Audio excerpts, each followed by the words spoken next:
Alors, si tu le permets, Fer, pour commencer, je voudrais poser 2 ou 3 petites questions à Agathon. Agathon, j'ai beaucoup aimé le début de ton discours, en disant qu'avant de parler de l'amour, il fallait d'abord définir sa nature. Bien. Et à ce propos, je vais te poser une question.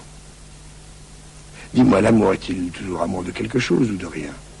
Je m'explique. Si je te demandais, un père est-il le père de quelqu'un? Que répondrais-tu? Je dirais qu'il est le père de son enfant. Bon, et pour te montrer où je veux en venir, je vais te demander encore autre chose. Dis-moi, d'un frère, dit-on qu'il est le frère de quelqu'un ou non? Qu'il est le frère de son frère ou de sa sœur. Alors l'amour, est-il toujours l'amour de quelque chose ou amour de rien? Oui, bien sûr. L'amour est l'amour de belles choses. Or, ce qu'on désire, on ne le possède pas, donc. Si l'amour désire les belles choses, c'est qu'il ne les a pas. S'il ne les a pas, c'est qu'il n'est pas beau. Et toi, tu n'as pas cessé de dire pendant tout ton discours que l'amour était le plus beau de tous les dieux. Oui, tu as raison, j'ai dû parler un peu vite. Mais tu es d'accord pour admettre que l'amour désire ce qu'il n'a pas.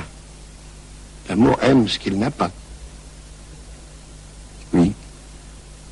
Apparemment. Socrate, je n'arriverai pas à te contredire. Qu'il en soit comme tu dis. Apparemment. Nécessairement, tu veux dire. Sache que c'est la vérité que tu n'arrives pas à contredire. Contredire Socrate, c'est facile.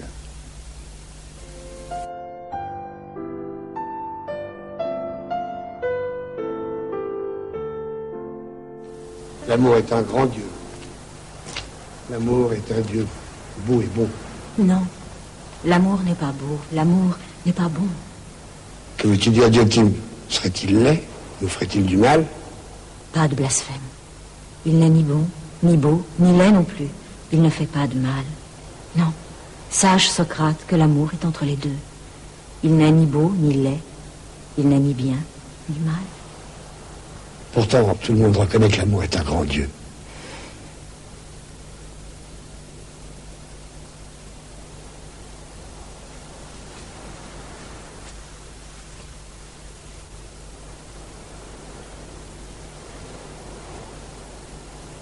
Un grand Dieu?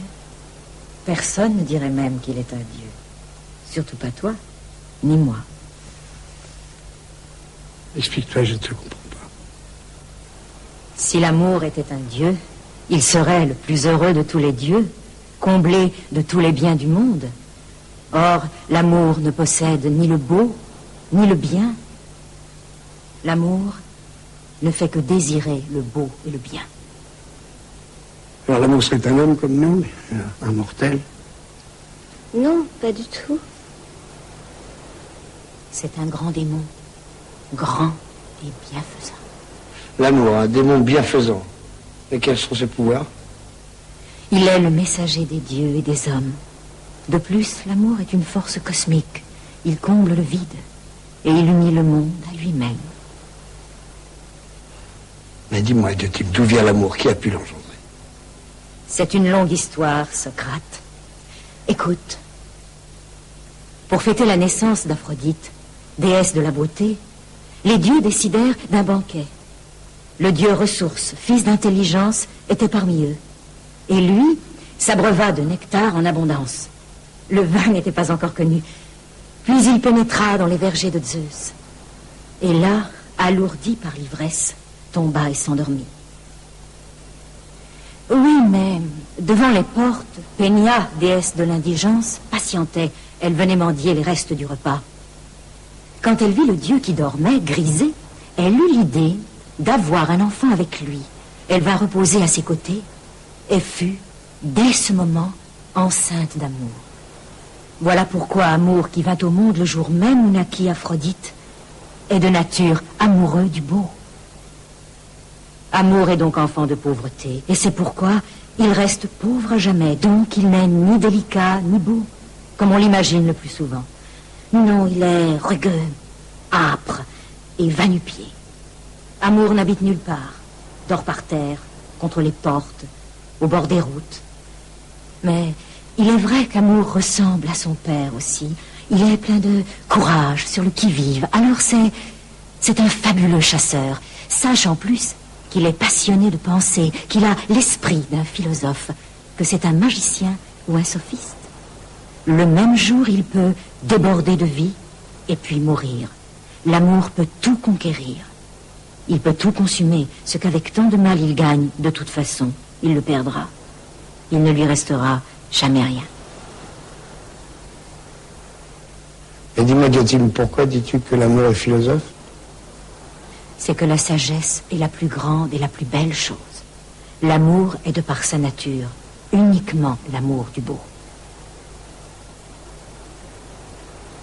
Un grand démon. Voilà pourquoi l'amour est philosophe.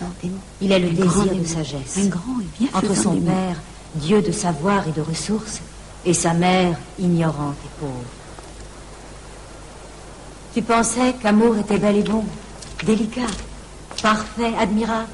Tu pensais sans doute qu'amour était l'objet aimé. Mais non. L'amour, ce n'est rien d'autre que l'amoureux. C'est l'aspiration absolue vers le beau, impatiente, avide, sans cesse privée de beauté, privée de grâce. Dis-moi, étrangère, toi dont les discours sont si beaux, quel bien l'amour fait-il aux hommes? Les hommes ne désirent-ils pas tous le bonheur et la beauté? Ce désir si véhément, c'est la force de l'amour impérieux, rusé, séducteur. Toute l'aspiration au bien mériterait le nom d'amour. Mais les vrais amants, que désirent-ils? On a prétendu parfois que ce qu'ils aiment, c'est eux-mêmes, la moitié dont ils sont séparés, par nostalgie du tout qu'ils formaient avec elles-mêmes. Ce n'est pas vrai, cela. Non, les hommes n'ont pas le désir d'eux-mêmes, jamais. Regarde comme ils sont prêts à se faire couper les mains et les pieds lorsqu'ils savent que cela sauvera leur vie. Le désir le plus vrai de l'homme dans ce monde, c'est le bien. Mais cette passion, cette ardeur à posséder,